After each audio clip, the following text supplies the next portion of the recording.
سیدنا حضرت ابو بکر صدیق رضی اللہ تعالیٰ عنہ، آپ کا نام نامی اسم گرامی عبداللہ ہے اور آپ کی کنیت جو ہے وہ ابو بکر ہے، اور آپ کے لقب جو ہیں وہ صدیق اور عتیق ہیں۔ سبحان اللہ، سبحان اللہ۔ عزیزان گرامی، صدیق اس ہستی کو کہتے ہیں کہ جنہوں نے اپنی ساری زندگی کبھی بھی جھوٹ نہ بولا ہو، سبحان اللہ، بلکہ سچ کے ساتھ ساتھ وہ ہستی جو سراپا سچ تھی، جو سچ لے کر آنے والی تھی، اس ہستی کی بھی انہوں نے تصدیق کی، اس لیے ان کو صدیق کہا جاتا ہے۔ سبحان اللہ۔ اور سیدنا صدیق اکبر رضی اللہ تعالیٰ عنہ کو جو صدیق کا لقب عطا کیا گیا ہے، یہ اللہ تبارک و تعالیٰ کی طرف سے قرآن مجید کے اندر وحی کی صورت میں عطا کیا گیا۔ رب کائنات نے فرمایا والذی جاء بالصدق وصدق بہ، سبحان اللہ، کہ وہ ذات جو سچ لے کر آئی اور جس نے اس سچ کی تصدیق کی، جس نے تصدیق کی، جو سچ لے کر آنے والی ذات ہے وہ مصطفیٰ کی ہے، سبحان اللہ، اور جس نے اس سچ کی تصدیق کی وہ سیدنا صدیق اکبر رضی اللہ تعالیٰ عنہ ہے۔ اور دوسرا لقب آپ کا ہے عتیق۔ کیا لقب ہے؟ عتیق۔ عتیق کہتے ہیں آزاد کو، آزاد۔ سیدنا صدیق اکبر رضی اللہ تعالیٰ عنہ کے بارے میں نبی پاک صلی اللہ تعالیٰ علیہ وسلم نے فرمایا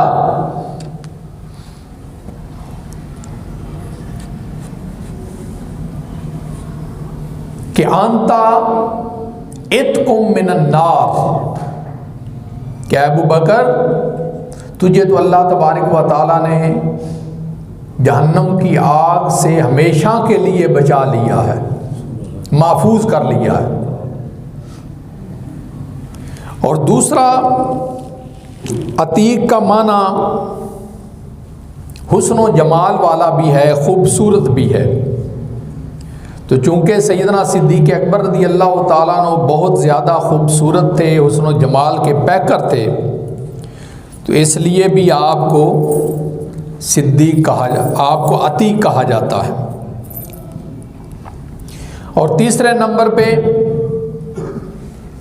جس کے اندر کوئی عیب نہ ہو، کوئی کمی بیشی نہ ہو، کوئی خرابی نہ ہو، اسے بھی عتیق کہا جاتا ہے۔ تو سیدنا صدیق اکبر رضی اللہ تعالیٰ عنہ کو اللہ تبارک و تعالیٰ نے ابتدا سے ہی گناہوں سے محفوظ رکھا تھا، برائیوں سے محفوظ رکھا تھا۔ نبی معصوم ہوتا ہے اور صدیق کو اللہ تبارک و تعالیٰ نے محفوظ رکھا ہے، سبحان اللہ، سبحان اللہ، کیونکہ واحد انبیاء علیہ السلام ہیں جو گناہوں سے پاک ہستیاں ہوتی ہیں۔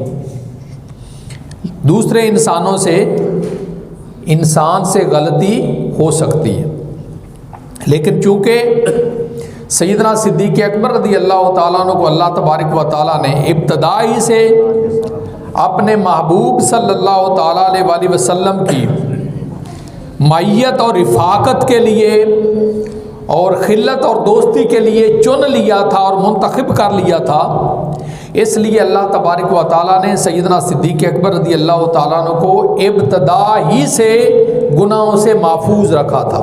سبحان اللہ۔ آپ نے زمانہ جاہلیت میں ہی آنکھ کھولی تھی، لیکن آپ نے ساری زندگی کبھی بھی بت کے آگے سجدہ نہیں کیا، کبھی بھی بت کو آپ نے سجدہ نہیں کیا، کبھی بتوں کی پوجا نہیں کی۔ تو عزیزان گرامی، اللہ تبارک و تعالیٰ نے سیدنا صدیق اکبر رضی اللہ تعالیٰ عنہ کو بت پرستی سے بھی محفوظ رکھا۔ سبحان اللہ۔ پھر عربوں میں شراب جو تھی وہ ایسے تھی جیسے ان کی گھٹی اور گڑتی میں پڑی ہوئی ہو، ہر آدمی شراب پیتا تھا، لیکن سیدنا صدیق اکبر رضی اللہ تعالیٰ عنہ نے ساری زندگی شراب کو ہاتھ تک نہیں لگایا۔ سبحان اللہ۔ تو اللہ تبارک و تعالیٰ نے سیدنا صدیق اکبر رضی اللہ تعالیٰ عنہ کو شراب جیسی موذی بیماری سے بھی محفوظ رکھا۔ سبحان اللہ، سبحان اللہ۔ تو عزیزان گرامی، سیدنا صدیق اکبر رضی اللہ تعالیٰ عنہ کو جو اللہ تبارک و تعالیٰ نے صدیق کا لقب عطا فرمایا تھا، تو سیدنا ابو بکر صدیق رضی اللہ تعالیٰ عنہ نے باقاعدہ طور پہ اس کی پاسداری بھی کی ہے، اس کی حفاظت بھی کی ہے، اور ہر لمحے پر، ہر موقع پر، زندگی کے ہر موڑ اور ہر قدم پر سیدنا صدیق اکبر رضی اللہ تعالیٰ عنہ نے ہمیشہ اس صداقت اور سچائی کی سفید چادر کو داغدار ہونے سے ہمیشہ بچایا ہے۔ یہاں تک کہ ہجرت والی رات ایک موقع ایسا بھی آتا ہے کہ جس وقت آپ کو کسر نفسی سے بھی کام لینا چاہیے تھا، لیکن اس کے باوجود آپ نے اس موقع پر بھی اپنی جان کی پرواہ نہ کرتے ہوئے بھی سچ بولا۔ وہ کیا تھا کہ ہجرت کی رات کافر تلاش کرتے کرتے سامنے آ جاتے ہیں، چونکہ حضور صلی اللہ علیہ وسلم کو معاذ اللہ وہ شہید کرنے کے درپے تھے، تلاش کرتے کرتے سامنے آ جاتے ہیں اور پوچھتے ہیں، یہ بچے بول رہے ہیں، میں نے پہلے کہا تھا کہ یہ ڈسٹرب کریں گے۔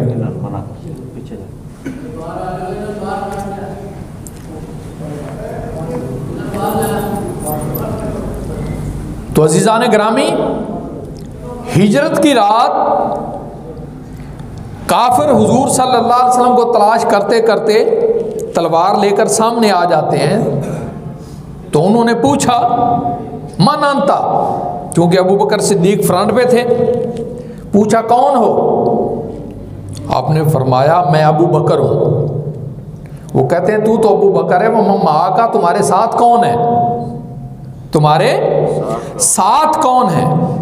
کیونکہ انہیں جو جس کی تلاش تھی ساتھ تو وہی تھے، لیکن سیدنا صدیق اکبر رضی اللہ تعالیٰ عنہ نے جواب دیا، فرمایا اگر میں اس موقع پر سچ بولتا ہوں تو یہ کافر حضور صلی اللہ علیہ وسلم کو نقصان پہنچاتے ہیں، اور اگر جھوٹ بولتا ہوں تو پھر میری صداقت کی جو سفید چادر ہے اس پہ داغ آتا ہے، وہ داغدار ہوتی ہے۔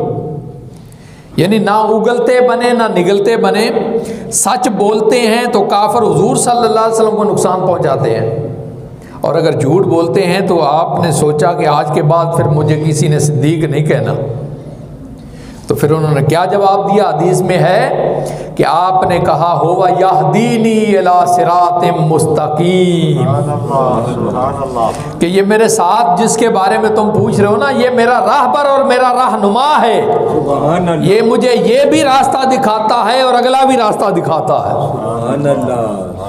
تو عزیزان گرامی، جب انہوں نے یہ سنا تو انہوں نے سمجھا کہ ابو بکر کہیں سفر پہ جا رہے ہیں، تو اس وقت اگر لمبے سفر پہ جانا ہوتا تھا نا تو ساتھ گائیڈر رکھتے تھے، راستہ دکھانے والا، رہنمائی کرنے والا۔ انہوں نے وہ سمجھا اور ابو بکر نے اپنا سچ بول کر اپنا کام پورا کر دیا، سبحان اللہ، سبحان اللہ، کہ میرے یہ رہنما ہیں، یہ میرے راہبر ہیں۔ تو عزیزان گرامی، سیدنا صدیق اکبر رضی اللہ تعالی عنہ کو اللہ تبارک و تعالیٰ نے حضور صلی اللہ تعالیٰ علیہ وسلم کی چونکہ میت کے لیے منتخب کیا تھا، چنا تھا، اس لیے سیدنا صدیق اکبر رضی اللہ تعالیٰ عنہ نے بھی وہ حق ادا کیا نبی پاک صلی اللہ علیہ وسلم کی میت اور رفاقت کا۔ عزیزان گرامی، ہجرت کی رات سیدنا صدیق اکبر رضی اللہ تعالیٰ عنہ نے اپنی جان ہتھیلی پر رکھ کر مصطفیٰ کریم صلی اللہ تعالیٰ علیہ وسلم کی حفاظت فرمائیے۔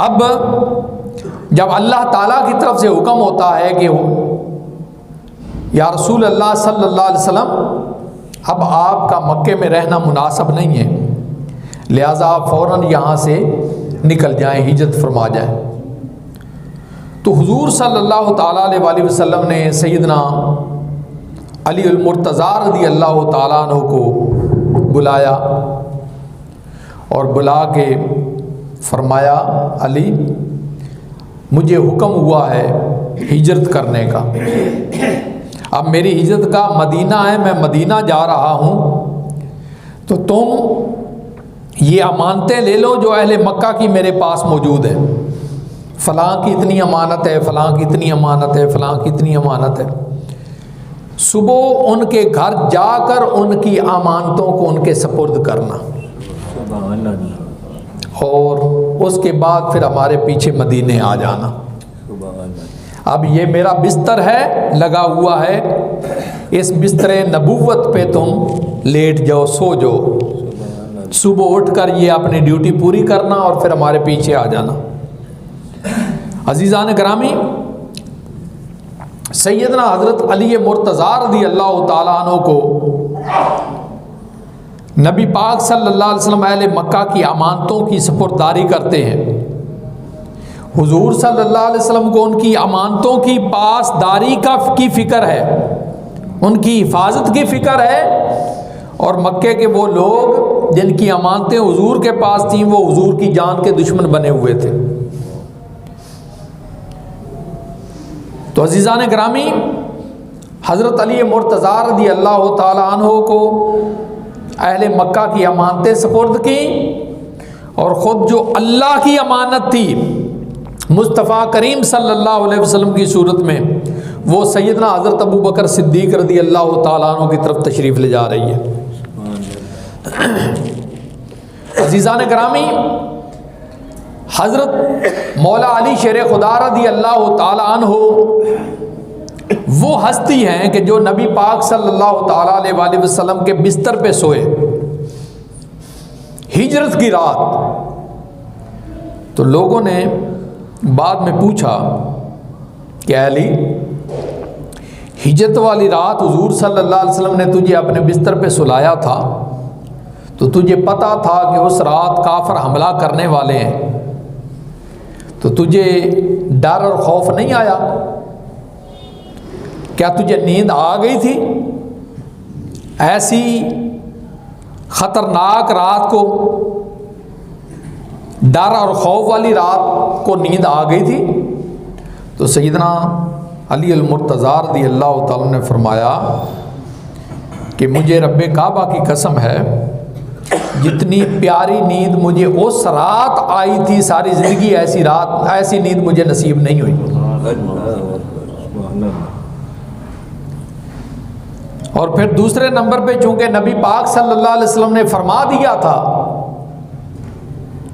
کہ علی امانتیں صبح اٹھ کر اہل امانت کے سپرد کرنی ہے اور پھر ہمارے پیچھے واپس آ جانا ہے، تو جب نبی پاک صلی اللہ علیہ وسلم کی زبان مبارک سے یہ نکل گیا تھا کہ میں نے مدینے آنا ہے، تو پھر مجھے ڈر اور خوف کس چیز کا تھا؟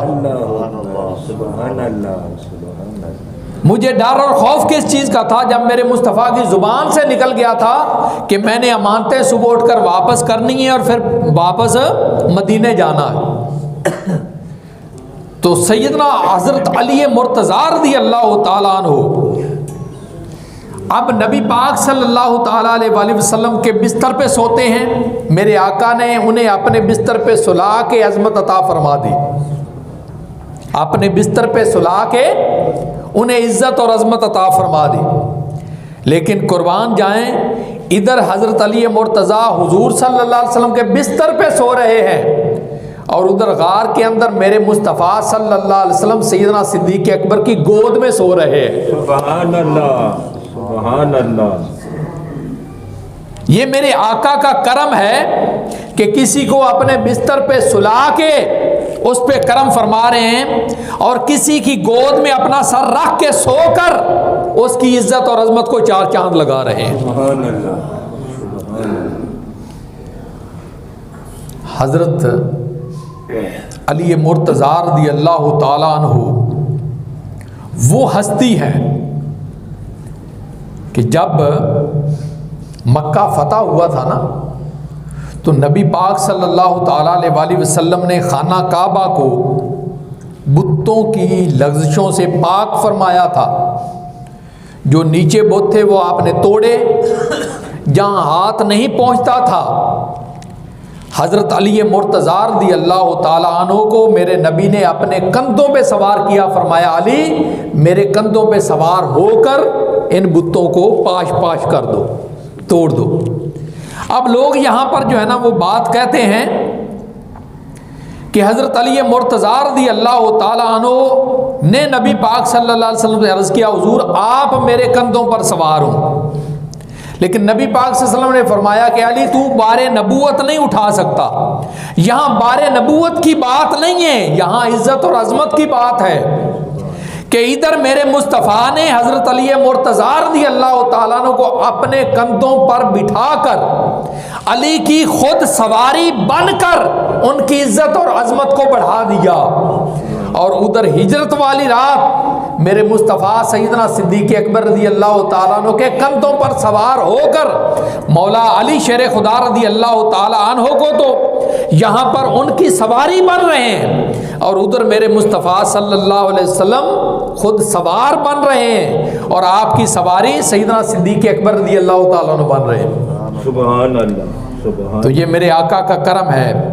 کہ کسی کو کندھوں پہ سوار کر کے عظمت بخشے سے ہیں، اور کسی کے کندھوں پر سوار ہو کر اس کی عظمت کو چار چاند لگا رہے ہیں. سبحان اللہ.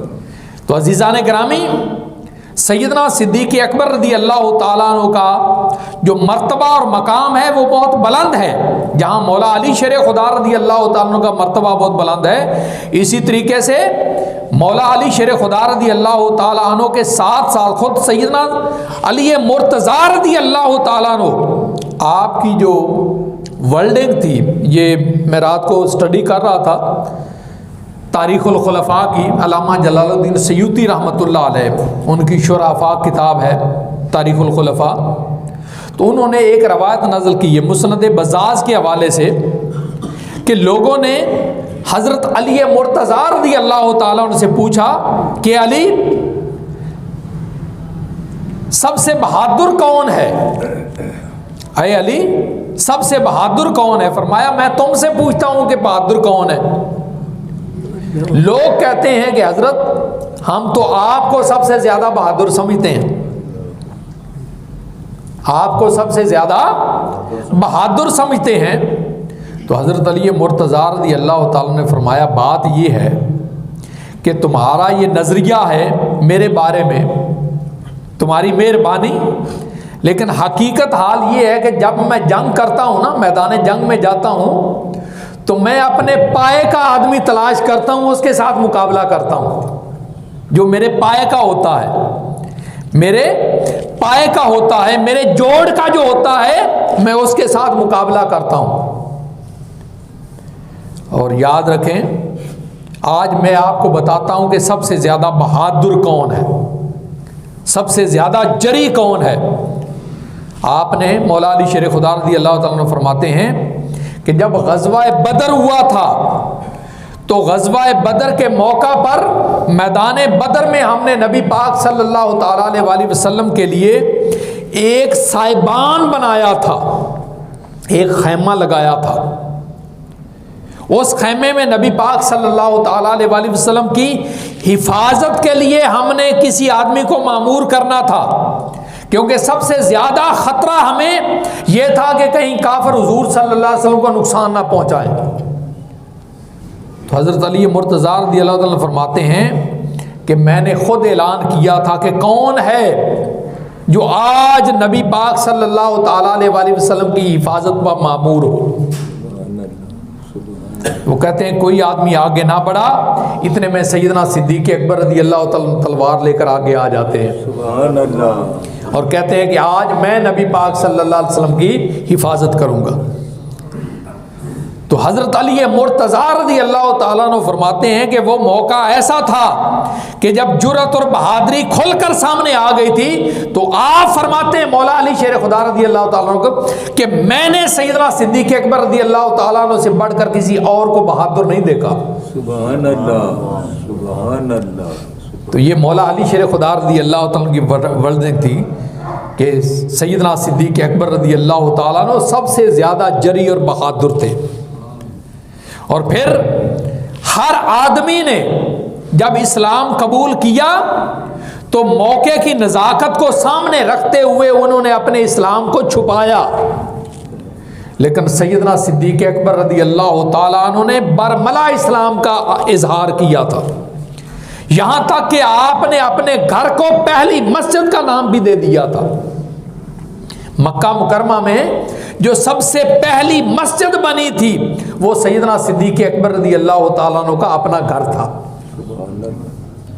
اور پھر نبی پاک صلی اللہ تعالیٰ علیہ وسلم کے ساتھ دین اسلام کی ترویج میں شانہ بہ شانہ چلتے رہے، اور کئی مواقع پر آپ کو کافروں نے بڑا نقصان بھی پہنچایا، زد و کوب بھی کیا، مارا، یہاں تک کہ ایک موقع ایسا آیا کہ نبی پاک صلی اللہ تعالیٰ علیہ وسلم کے ساتھ اسلام کی تبلیغ کر رہے تھے کہ کافروں نے حملہ کر دیا، اور سیدنا صدیق اکبر رضی اللہ تعالیٰ عنہ کو اتنا مارا کہ آپ بے ہوش ہو جاتے ہیں. جب آپ کو ہوش آیا تو عزیزان گرامی آپ کی زبان سے پہلا لفظ یہ نکلا کہ جو قریب تھے ان سے پوچھا کہ میرے آقا کا کیا حال ہے.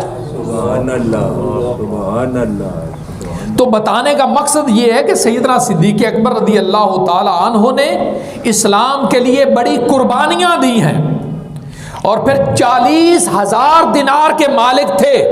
جب آپ نے اسلام قبول کیا تھا، ہلکا بگوش اسلام ہوئے تھے، تو 40,000 دینار کہتے ہیں سونے کا جو ہوتا ہے، ایک دینار سونے کا ہوتا ہے، اور اب تو وہ لاکھوں میں. عزیزان گرامی جب آپ اسلام لائے تھے تو 40,000 دینار کے مالک تھے، یعنی 40,000 اشرفیاں سونے کی وہ آپ کے پاس تھی. تو وہ ساری کی ساری آپ نے حضور اکرم صلی اللہ علیہ وسلم کے قدموں پر نچھاور کر دی، قربان کر دی. تو عزیزان گرامی سیدنا حضرت ابو بکر صدیق رضی اللہ تعالیٰ عنہ ہجرت والی رات نبی پاک صلی اللہ تعالیٰ علیہ وسلم کی دیکھ بھال اور نگرانی میں انہوں نے اپنی جان کی پرواہ نہیں کی، یہاں تک کہ اللہ تبارک و تعالیٰ کو بھی یہ کہنا پڑا کہ سان یسنین اذ ہما فی الغار، کہ دو میں سے دوسرا اس یقول لصاحبہ، جب کہ انہوں نے اپنے ساتھی سے کہا لا تحزن ان اللہ معنا، کیونکہ وہ کافر تلاش کرتے کرتے کرتے غار کے دہانے پر پہنچ چکے ہیں، غار کے منہ پر پہنچ چکے ہیں. تو حضور صلی اللہ تعالیٰ علیہ وسلم چونکہ آرام فرما رہے ہیں سیدنا صدیق اکبر کی گود میں سر رکھ کر، تو وہ کافر جب قریب آئے تو سیدنا صدیق اکبر عرض کرتے ہیں حضور یہ کافر تو بڑے قریب آ گئے ہیں، یہ کہیں آپ کو نقصان نہ پہنچائیں. اب یہ دیکھیں کہ دو لفظ ہیں، ایک خوف ہے اور ایک حزن ہے. یہ دونوں لفظ قرآن میں استعمال ہوئے ہیں، جیسے الا ان اولیاء اللہ لا خوف علیہم ولا هم یحزنون، کہ جو اللہ تعالیٰ کے ولی ہیں ان کو نہ خوف ہوتا ہے اور نہ حزن ہوتا ہے. خوف جو ہوا کرتا ہے یہ اپنی ذات کے لیے ہوتا ہے، اور حزن جو ہوا کرتا ہے وہ اپنی ذات کے لیے نہیں ہوتا بلکہ دوسروں کے لیے ہوتا ہے کہ کوئی آدمی دوسرے کو نقصان نہ پہنچائے. تو سیدنا صدیق اکبر رضی اللہ تعالیٰ عنہ کے بارے میں اللہ تعالیٰ نے حزن کا لفظ استعمال کیا ہے، کیونکہ سیدنا صدیق اکبر رضی اللہ تعالیٰ عنہ کو اپنی پرواہ نہیں تھی بلکہ پرواہ تھی تو مصطفیٰ کی تھی کہ کوئی بدبخت میرے آقا صلی اللہ علیہ وسلم کو تکلیف نہ پہنچائے. تو سیدنا صدیق اکبر رضی اللہ تعالیٰ عنہ نے جب مصطفیٰ کریم صلی اللہ تعالیٰ علیہ وسلم کے بارے میں اظہار کیا تو اللہ تبارک و تعالیٰ نے فرمایا اے پیارے حبیب اپنے دوست سے کہہ دے لا تحزن، میری طرف سے پریشان نہ ہو. پہلے نمبر پہ تو اللہ تبارک و تعالیٰ کا یہ وعدہ ہے واللہ یعصمک من الناس، کہ پیارے حبیب ہمارا تجھ سے وعدہ ہے کہ یہ کافر بدبخت تیرا بال بھی بیکا نہیں کر سکتے۔ اللہ تعالیٰ تیری خود حفاظت کرنے والا ہے، تیرا محافظ ہے۔ اور یاد رکھیں کہ 3 چیزیں ایسی ہیں کہ پہلے انبیاء علیہ السلام کے دور میں اور مصطفیٰ کے دور میں انہی تینوں چیزوں کا ہی فرق ہے کہ پہلے بھی نبی آئے اور میرے مصطفیٰ بھی تشریف لائے۔ پہلے نبیوں کو بھی شریعت ملی، دین ملا، اور میرے مصطفیٰ کو بھی ملا۔ پہلے نبیوں کو بھی کتابیں ملی اور صحیفے ملے اور میرے مصطفیٰ کو بھی ملے، لیکن ان نبیوں میں اور میرے مصطفیٰ میں کیا فرق تھا کہ وہ جو نبی تھے ان کی حفاظت کا ذمہ اللہ نے نہیں لیا، اللہ اکبر، وہ خود اپنی حفاظت کیا کرتے تھے۔ یہی وجہ ہے کہ بہت سارے انبیاء علیہ السلام کو ان کافروں نے قتل بھی کیا تھا۔ وَيَقْتُلُونَ النَّبِيِّينَ بِغَيْرِ الْحَقِّ، کہ انہوں نے، ان بدبختوں نے اللہ کے نبیوں کو ناحق قتل کیا۔ اسی طریقے سے اللہ تعالیٰ نے ان نبیوں پر کتابیں بھی نازل فرمائی، صحیفے بھی نازل فرمائے، لیکن کسی بھی کتاب کی حفاظت کا ذمہ خود نہیں لیا، بلکہ جس نبی کو وہ کتاب دی اس کی حفاظت کا ذمہ بھی اسی کے سپرد کر دیا۔ وہ نبی خود اپنی کتاب کی حفاظت کرتا تھا، اپنے صحائف کی حفاظت کرتا تھا، اللہ تعالیٰ کے فرامین کی حفاظت کیا کرتا تھا۔ یہی وجہ ہے کہ جب تک وہ نبی رہے اس وقت تک ان کی کتابیں بھی محفوظ رہیں، ان کے صحیفے بھی محفوظ رہے، لیکن جب وہ دنیا سے رخصت ہوئے تو لوگوں نے وہ اللہ کی کتابوں میں رد و بدل کر دیا، صحائف میں رد و بدل کر دیا، تعریف کر دی، احکام بدل دیے، جو اپنے مقصد کے احکام تھے وہ رہنے دیے، جو اپنے مزاج کے خلاف تھے وہ سارے کے سارے نکال دیے، اور ان کی جگہ پر نئے سرے سے اپنے احکام داخل کر دیے، تعریف کر دی، تبدیلیاں کر دی۔ اور اسی طریقے سے جب شریعت کی باری آتی ہے، دین کی باری آتی ہے، تو عزیزان گرامی پہلے نبیوں کے جو دین تھے ان کے محافظ وہ نبی تھے، وہ خود نبی اپنے دین کی حفاظت کیا کرتے تھے، لیکن جب مصطفیٰ کی باری آئی، جب مصطفیٰ کے دین کی باری آئی تو رب کائنات نے فرمایا یریدون لیطفئوا نور اللہ بافواہہم واللہ متم نورہ ولو کرہ المشرکون، یا کافرون ہے، کیوں جی؟ ولو کرہ الکافرون، کہ یہ لوگ اللہ کے نور کو، اس نور سے مراد دین اسلام ہے، یریدون لیطفئوا نور اللہ بافواہہم، کہ یہ بدبخت کافر جو ہیں یہ چاہتے ہیں کہ اے پیارے حبیب صلی اللہ علیہ وسلم آپ کے دین اسلام کو اپنے منہ کے پھونکوں سے ختم کر دیں، بجھا دیں، لیکن محبوب میرا وعدہ ہے واللہ متم نورہ، محبوب تیرے ساتھ میرا وعدہ ہے اللہ تعالیٰ اپنا نور پورا کر کے رہے گا، اپنا نور پورا کر کے رہے گا، ولو کرہ الکافرون، اگرچہ یہ بات کافروں کو ناپسند گزرے۔ تو پھر ایک دن وہ بھی آتا ہے کہ جب اللہ تعالیٰ نے فرمایا الیوم اکملت لکم دینکم واتممت علیکم نعمتی وردیت لکم الاسلام دینا، اے پیارے حبیب آج کے دن میں نے تیرے لیے تیرے دین کو مکمل کر دیا ہے۔ یہ وہی دین اسلام تھا جس کا آغاز حضرت آدم علیہ السلام سے ہوا تھا، ہر نبی نے اسی دین اسلام کی تبلیغ کی ہے، ہر نبی نے پرچار کیا ہے، ہر نبی آتا رہا اپنے حصے کا کام کرتا رہا، اس کی تکمیل میں حصہ ڈالتا رہا، لیکن یہ دین مکمل نہ ہوا۔ لیکن جب مصطفیٰ کا وقت آتا ہے، مصطفیٰ کی باری آتی ہے، تو رب کائنات نے فرمایا محبوب وہ شمع جو آدم علیہ السلام نے جلائی تھی، آج وہ شمع تجھ کے تیرے اوپر پوری ہو گئی ہے، آج میں نے تیرے اوپر تیرے لیے تیرے دین کو مکمل کر دیا ہے۔ الیوم اکملت لکم دینکم، اے پیارے حبیب آج کے دن ہم نے تیرے لیے تیرے دین کو مکمل کر دیا تو پتا چلا کہ اگر کسی نبی کا دین مکمل تھا تو وہ مصطفیٰ کا دین تھا. سبحان اللہ. پہلے نبی بھی دین اسلام کی تبلیغ کرتے رہے تھے لیکن کسی نبی کا دین مکمل نہیں ہوا. اگر دین مکمل ہے تو وہ میرے مصطفیٰ کا دین ہے سبحان اللہ. اور وہ دین اسلام ہے.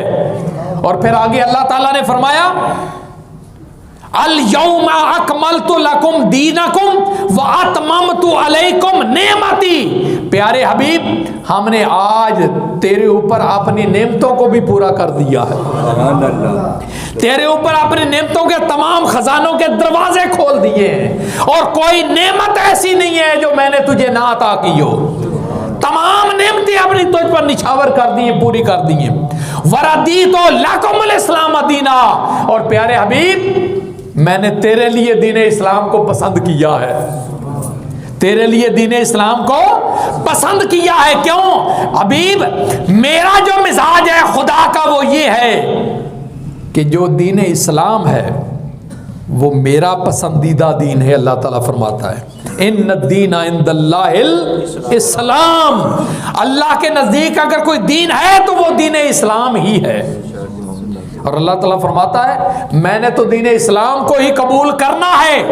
مجھے اگر ضرورت ہے تو وہ دین اسلام کی ہے. کیوں اے پیارے حبیب؟ وہ تیرا دین ہے. تو تیرے دین کے علاوہ میں کسی اور دین کو قبول کرنے والا نہیں ہوں. یہ اللہ تعالیٰ نے فرما دیا. اللہ تعالیٰ فرماتا ہے کہ محبوب تیرے دین کے علاوہ میں کوئی اور دین قبول کرنے والا نہیں ہوں. تو پتا چلا کہ پہلے بھی دین لے کر آئے نبی لیکن جب وہ اس دنیا سے رخصت ہوئے تو ان کا دین بھی ان کے ساتھ ہی رخصت ہو گیا.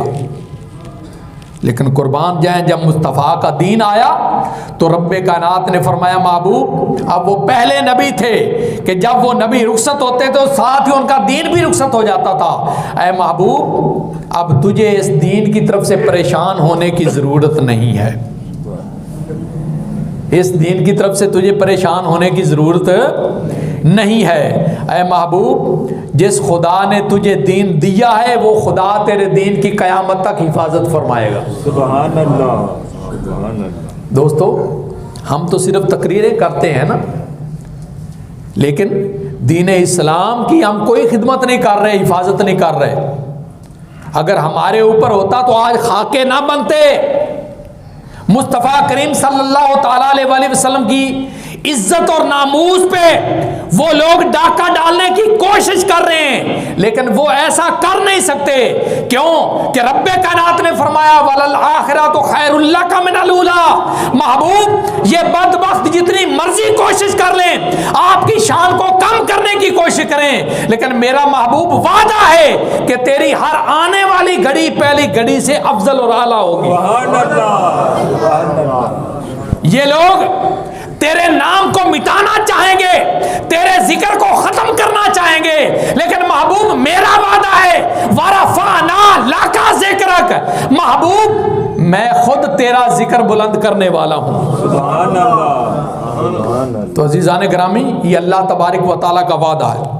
پہلے نبیوں کو ان کے دشمنوں نے قتل کیا, راستے سے ہٹایا لیکن میرے مصطفیٰ کے بارے میں رب کائنات نے فرمایا محبوب میرا وعدہ ہے تیرے ساتھ واللہ یعصمک من الناس کہ یہ بدبخت تیرا بال بھی بیکا نہیں کر سکتے. یہ تیرا بال بھی بیکا نہیں کر سکتے. تو جو خدا مصطفیٰ کریم صلی اللہ علیہ وسلم کی حفاظت کر رہا ہے وہ مصطفیٰ کے دین کی حفاظت کر رہا ہے اور مصطفیٰ کی ناموس کی بھی حفاظت کر رہا ہے. سبحان اللہ. ہم تو اس پہ پیرا بھی نہیں دے سکتے. ہمارے پاس تو اتنی طاقت ہے کہ ہم تو اس پہ پیرا بھی نہیں دے سکتے. ان بدبختوں کا منہ بند نہیں کر سکتے. سفارتی سطح پر ہم ان کا بائیکاٹ نہیں کر سکتے کیونکہ ہر آدمی کو اپنی پڑی ہوئی ہے. ہر آدمی کو اپنی پڑی ہوئی ہے, ہر حکومت کو اپنی پڑی ہوئی ہے کہ اگر ہم نے فرانس کا بائیکاٹ کر دیا, جرمنی کا بائیکاٹ کر دیا, ہالینڈ کا بائیکاٹ کر دیا تو پتہ نہیں ہمارے ساتھ کیا ہوگا. ہمیں جو وظیفے مل رہے ہیں وہ کہ ختم نہ ہو جائیں لیکن یاد رکھیں ان حکمرانوں کو تو اپنی پڑی ہوئی ہے، لیکن رب کائنات کو تو اپنے حبیب صلی اللہ علیہ وسلم کی عزت اور نبوت کی پڑی ہوئی ہے۔ سبحان اللہ۔ ہم پیسوں کا لالچ کرتے ہیں، پر خدا کو مصطفیٰ کی عزت کا لالچ ہے۔ سبحان اللہ۔ اور پھر عزیزان گرامی، تمام نبیوں پر اللہ نے کتابیں نازل فرمائیں، صحیفے نازل فرمائے، ان کی حفاظت کا ذمہ اللہ نے نہیں لیا۔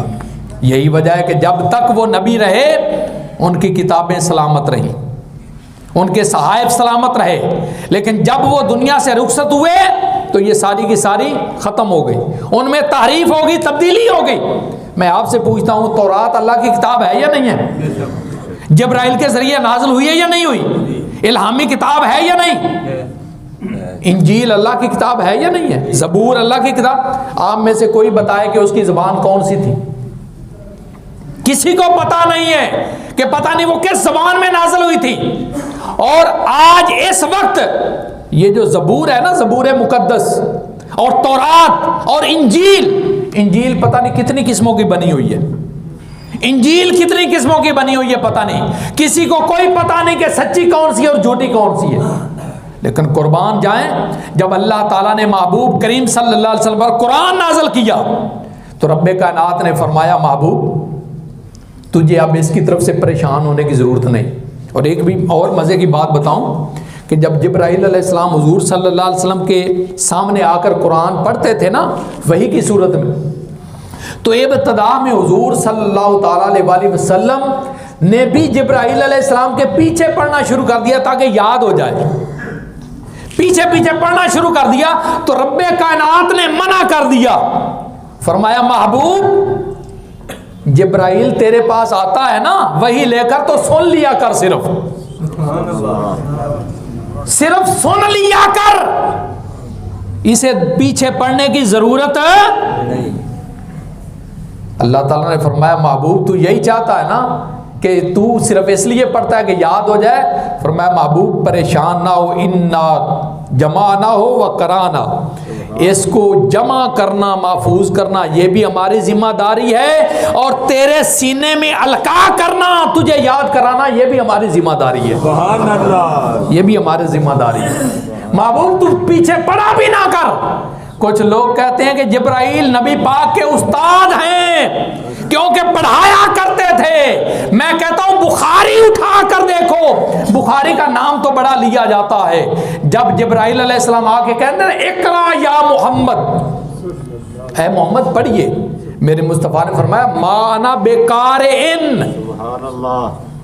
یہ قاری پتہ ہے کسے کہتے ہیں؟ الیاس صاحب کے ساتھ بھی قاری لگتا ہے، قاری فاعل کا صیغہ ہے، سبجیکٹ ہے۔ اگر انگریزی پڑھنے والے یہاں بیٹھے ہوئے ہیں تو سبجیکٹ کسے کہتے ہیں؟ فاعل کسے کہتے ہیں؟ جو کام کرنے والا ہوتا ہے اسے فاعل کہتے ہیں، اسے سبجیکٹ کہتے ہیں۔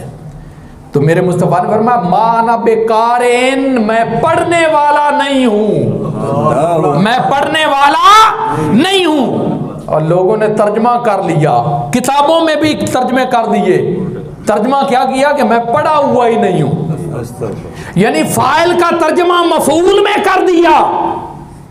لیکن قربان جائیں جبرائیل پھر کہتے ہیں اقرا یا محمد، میرے مصطفیٰ نے وہی جواب دیا ما انا بقارئن، میں پڑھنے والا نہیں ہوں۔ تیسری بار پھر کہا اقرا یا محمد، میرے مصطفیٰ نے وہی جواب دیا ما انا بقارئن۔ جبریل اگر تو کہتا ہے نا کہ تیرے کہنے پہ میں پڑھوں تو تیرے کہنے پہ میں پڑھنے والا نہیں ہوں۔ پھر کیا ہوا؟ پھر جبرائیل علیہ السلام کہتے ہیں اقرا بسم ربک الذی خلق۔ سبحان اللہ۔ پیارے حبیب میرے کہنے پہ تو نہیں پڑھتا، اب اس کے نام پر ہی پڑھنا شروع کر دے۔ سبحان اللہ۔ سبحان اللہ۔ جب میرے مصطفیٰ کے سامنے خدا کا نام آتا ہے، پہلے میرے نبی پڑھتے نہیں، اب میرے نبی رکتے نہیں۔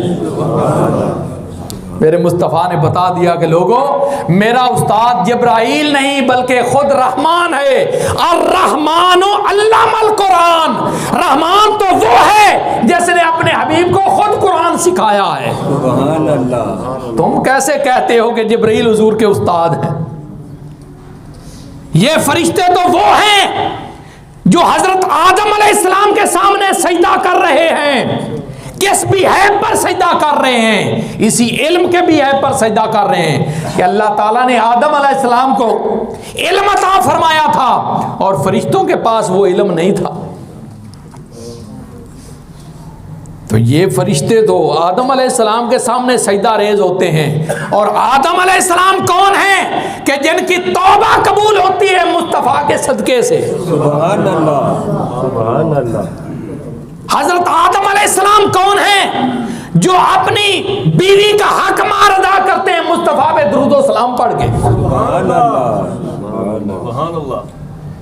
تو جب قرآن کی باری آئی, اللہ نے قرآن نازل فرمایا نا, تو رب کائنات نے ساتھ ہی فرما دیا محبوب وہ پہلے نبی تھے کہ جب انہوں نے کتابیں دی تو ان کی کتابوں میں تعریف ہو گئی, تبدیلی ہو گئی. محبوب تجھے اس کتاب کی طرف سے پریشان ہونے کی ضرورت نہیں. انا نحن نزلنا الذکر و انا لہ لحافظون, کہ ہم نے خود اس قرآن کو اتارا ہے اور ہم خود اس کی حفاظت بھی کر لیں گے. تو اللہ تبارک و تعالی حضور اکرم صلی اللہ تعالیٰ علیہ وسلم کی عزت اور عظمت کو سمجھنے کی ہمت اور توفیق عطا فرمائے. وآخر دعوانا ان الحمد للہ رب العالمین.